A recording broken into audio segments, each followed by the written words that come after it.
unmute our Phyllis leader, our CSO. Yes, she is on the line. Phyllis, you are unmuted. Okay, can you hear me, Dr. Ross? Yes. All right, guys. Good morning, International Women's Day. All women, I salute you. But I have an exciting new announcement to make that in Chicago, this coming Friday is going to be All Out Scan Day. I need my car. All Out Scan. Hold on a second, guys. Okay, sorry about that. Multitasking is something else, but I need to get you all this message. But it'll be International Scan Day on this coming Friday. Listen up, take it note, so you all can get busy in Chicago at 12 o'clock, at 3 o'clock, at 6 p.m. We will be scanning individuals. What they need to do is go on to Flat Belly Lifestyle. Our goal is to get 60 people scanned per session. So that's talking about 180 people on that day. So then the scans will be done again at 12, at 3, and at 6, and then at 2, at 4, and 7. Once that person is scanned, they will then sit for the presentation, and they will understand from the expert what that scan means and why they need to be part of the Flat Belly Lifestyle 2.0. Again, you want to get your people to go to the flatbellylifestyle.com, book those appointments. The first session is 12 to 1, second 3 to 4, and third 6 to 7. After each scan session, again, there will be a brief presentation so that they can understand the very importance of why they need to participate to change their lives, to eat according to their blood type. And this is this coming Friday. This will probably be the agenda that we'll be laying out and going around the country with. This way we are able to have an optimum amount of people that actually get scanned and then understand why they need to take the next step right then and there to purchase their product. With that being said, Dr. Ross, you all go on and take this call away, and I'm on my way to not one of my favorite places, the dentist. But it's a necessary. So take it away, Dr. Ross. All right. Thank you, phenomenal Phyllis. So we've got our marching orders for that. So I want to just touch on real quickly before we leave today, the word push, Push. It's a common acronym that we've heard. And most of us, if we've been coming up in the church, we've heard push and we've heard pray until something happens. Or maybe you've heard push until something happens. But I want to focus on a couple of other words. Persist until something happens. Persevere until something happens. And see, it's not if something happens. It's not when something happens. It's because something is going to happen. See, this is the Diamond Factory. Many of you are in the middle of March Madness. And even if you're not doing the brackets, as you've been hearing, March Madness is for everybody. Even if during this time, our CEO has laid it out. So even if you just hit a rank that you've never done before, guess what? There's money on the table, but you got to push. And that word persistence is what? The ability to stick with something. That word persistence often is used, it's positive to describe somebody who is relentless, somebody who pursues goals and doesn't run when things get tough. Come on, let me tell you something. If it was easy, everybody would already be doing it. Persistence is doing something despite the difficulty or the delay. Perseverance, it begins with the right attitude. It is that desire to make it, that desire to persevere And see, just having the desire by itself, I'm sorry, that's not enough. Because we all want it. Everybody on this call, you want it. You want to succeed in Wakanda. You're here because you joined because you want to succeed. But the desire is not enough. The desire alone isn't enough to keep people going when you get tired and when you get discouragement. And that comes, oh, absolutely, positively. Let's be real. You get tired sometimes. You get discouraged sometimes. But see, that's why you got to push. So before we leave here, I want to share with you some enemies of pushing. One of the first enemies of pushing is just the fear that it won't happen. There are people that I'm talking to right now that did not get into the bracket, did not join a team which March Madness just because you were afraid. Fear that it won't even happen. Another enemy is getting weary. See, you've got to reset yourself. One of the things about it is if it didn't happen today, it'll happen tomorrow. If it doesn't happen tomorrow, it'll happen next week. If it doesn't happen next week, it'll happen next month. If it doesn't happen next month, it'll happen next year. Guess what? You can't be weary. You got to reset yourself.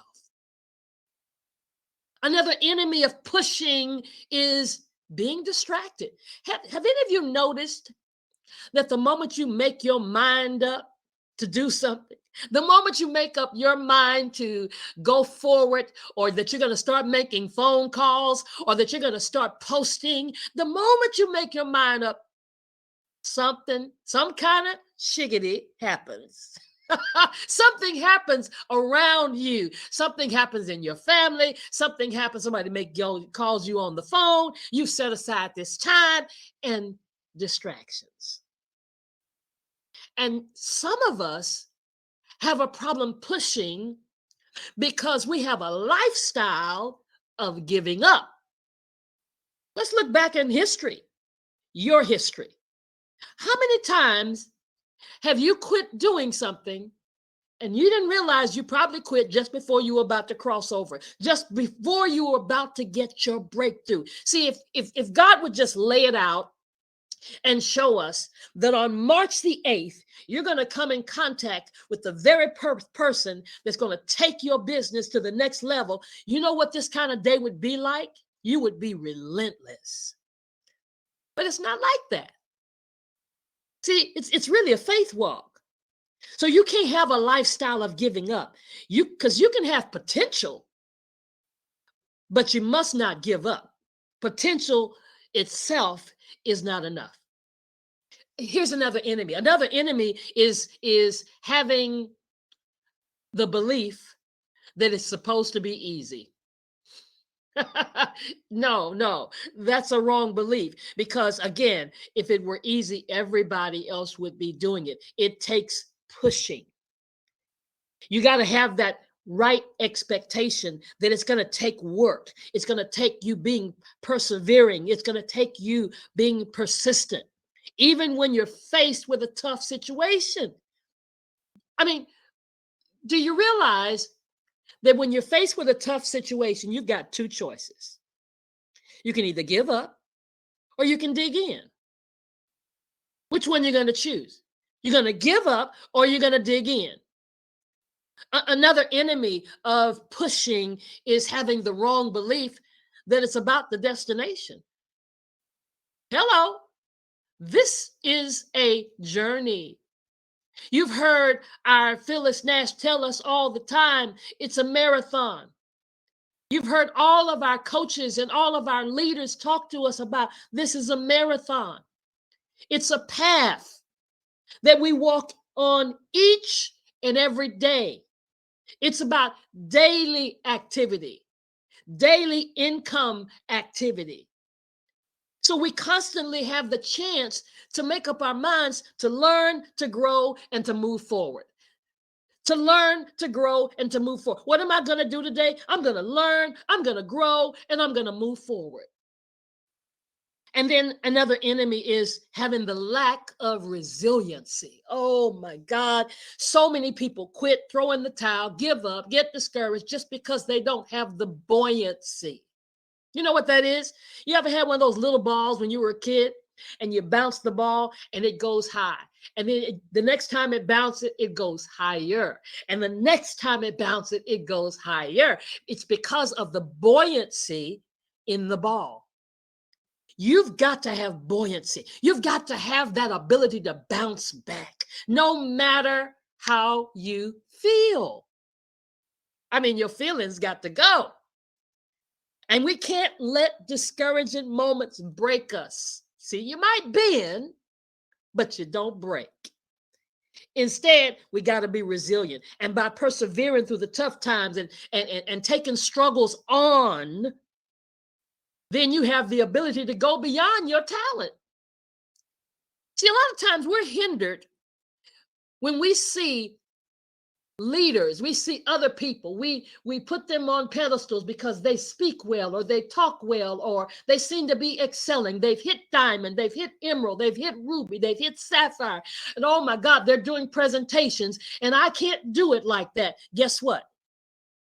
If you push, it'll go way beyond your talent, because there are a whole lot of talented people that are not successful, and there are a whole lot of successful people that really are not talented, but they have the perseverance. They didn't quit. They made it. You've got to, another enemy is the lack of vision. I love the fact that Dr. Pat just recently, when she shared it with us again, about how you've got to think through to creation, and you've got to even push past to where you want to go. Say you want to get to ruby, then you're thinking about emerald. You want to get to emerald, you should be thinking about diamond.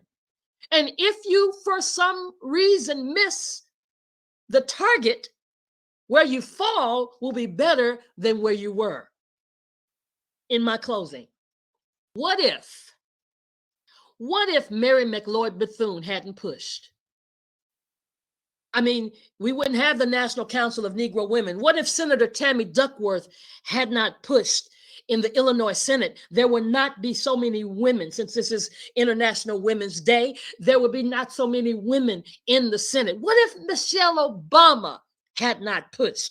Oh my God, Black women and Black girls would not be thinking what they could achieve. What if Rosa Parks had not pushed? Then we would still be sitting in a certain place on the bus. What if Ruby Bridges had not pushed? She was the first Black child to attend an all-white school in Louisiana. What if she had not pushed? What would be going on? I know Louisiana would be dealing with a whole lot of stuff, but what if she hadn't pushed? What if Lilly Ledbetter had not pushed? We wouldn't have the Lilly Ledbetter Fair Pay Act. We wouldn't, I mean, we're still fighting to get the right kind of pay, but we're moving forward. What if Susan B. Anthony had not pushed? We'd still be trying to vote, even though we're fighting to vote, but we have women having the right to vote. What if Margaret Thatcher had not pushed? In Britain, being the longest serving prime minister. What if Susan B. Anthony, what if Angela Davis had not pushed? What if Ruth Handler had not pushed? I had a Barbie doll. Did you? What if Mother Teresa had not pushed? What if Oprah Winfrey had not pushed? What if Florence Nightingale had not pushed? What if Helen Keller had not pushed? Oh my God, bless the deaf and those that are blind. What if Mary Kay Ash had not pushed? And some of you probably had a Mary Kay account back in the day. Maybe you still have one right now on the side. What if Barbara Jordan had not pushed? What if Harriet Tubman had not pushed? What if Althea Gibson had not pushed? So what am I saying? What am I saying? Dr. Ross, what are you saying? Who are you holding back because you won't push? Who are you hindering? Whose life are you not touching? Who is not changing their whole lifestyle with a flat belly lifestyle because you won't push? What doctor is not knowing about CBD because you won't push to get them on the call this evening at 7 o'clock, the doctor's edition, to get them to understand and hear about Wakana through our medical advisory board? What individual's life is not being enhanced because you won't push to tell them to get on with Lady E-Fit early in the morning and get your workout on? To join us at the rebounder to get their workout on? What person are you hindering because you won't push? Today, push. Push until something happens. Have a great Wakana kind of day. Bye-bye for now.